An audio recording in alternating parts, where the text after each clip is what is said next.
ছাত্রছাত্রী 3.1 এর উদাহরণ 6 দেখো x - y = 2 এবং xy = 24 হলে x + y এর মান নির্ণয় করো। দেখো এখানে আমরা সমাধান লিখব। দেখো মান নির্ণয় যখন যাবে এখানে x + y এর কোনো সূত্র আমরা কিন্তু পড়ি নাই, আমরা পড়ছি a + b হোল স্কয়ারের সূত্র পড়ছি। তাহলে মনে করো আমরা এখানে একটা হোল স্কয়ার ইউজ করি, x + y এর হোল স্কয়ার আমরা দিয়ে দিলাম। দেওয়ার পরবর্তী কাজ কি? দেখো পরবর্তী কাজ হলো আমাদের এটা বোঝার। পরবর্তী কাজ হলো কি বুঝতে হবে যে আমি কোন সূত্রটা ফেলবো, কোন সূত্রটা ফেললে আমাদের এই কাঙ্ক্ষিত রেজাল্টটা পেয়ে যায়। দেখো x - y একটা মান দেওয়া আছে আর xy সমান কত 24 দেওয়া আছে, এটা একটা মান দেওয়া আছে। দেখো এই মানের উপর ডিপেন্ড করে আমাদের সূত্র প্রয়োগ করতে হবে। দেখো বর্গ নির্ণয় সূত্র আমরা এখানে ফেলতে পারবো না, গুণফলের সূত্র আমরা এখানে ফেলতে পারবো, তাহলে মান নির্ণয় সূত্র আমাদের কি ফেলতে হবে। মান নির্ণয় চাইছে যেহেতু মান দেওয়া আছে, মানের উপর ডিপেন্ড করে আমাদের সূত্র ফেলতে হবে। যেহেতু একটা মাইনাস আছে, দেখো আমরা এনে নেব কি, এটা লিখতে পারি x - y whole square. Clear? এবার এই সূত্রের প্লাস, সূত্রে কি প্লাস, সূত্রের 4 ab আছে না, তাহলে ab এর পরিবর্তে কি আছে xy, তাহলে আমি xy দিয়ে দিলাম। দেওয়ার পরে একটু খেয়াল করে দেখো আমরা যে কাজটা করতেছি, এখান থেকে এইটার মান কত 2 এর স্কয়ার প্লাস 4, xy এর মান কত বলো 24 দিয়ে দাও। দেওয়ার পরে এখানে এর কত 4 4 2 দুগুণই কত 4 দিয়ে দাও। আর এই 4 আর 24 গুণ করলে কত 96। দেখো এই 96 আর 4 যোগ করলে কত হয় 100, কত বলো 100। এখন দেখো এই যে স্কয়ারটা আছে, এই যে স্কয়ার আমাদের যে অঙ্ক স্কয়ার আছে, মনে করো আমি এখানে নিয়ে আসলাম বারটা এনে, তাহলে তোমাদের জন্য একটু সুবিধা হবে না। দেখো x + হোল স্কয়ার দিয়ে দিলাম, তোমার একটু টাইনে আনতে পারো, না টানলেও সমস্যা নাই।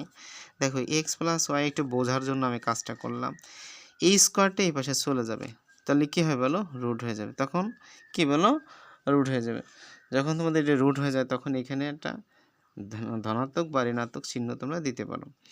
দেখো এখানে তোমাদের এই মতো কাজ করতে x + y সমান কত, এইটারে যদি তুমি রুট করো তোমার রেজাল্ট আসবে কত 10।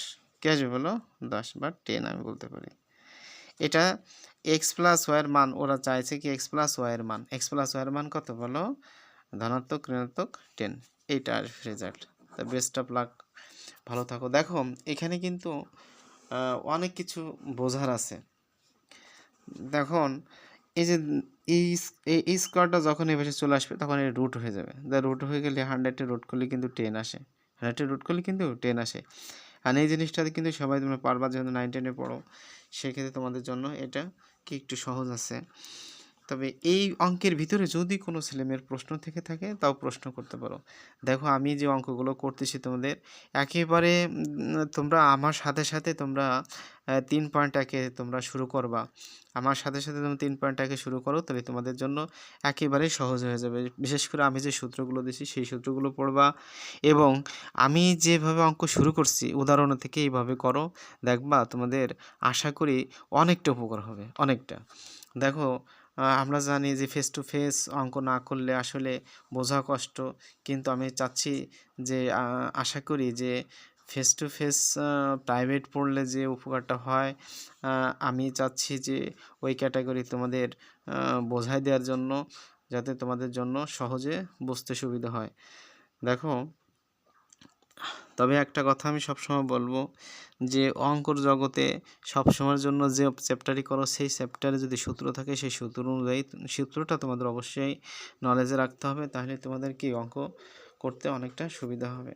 তা বেস্ট অফ লাক, ভালো থাকো।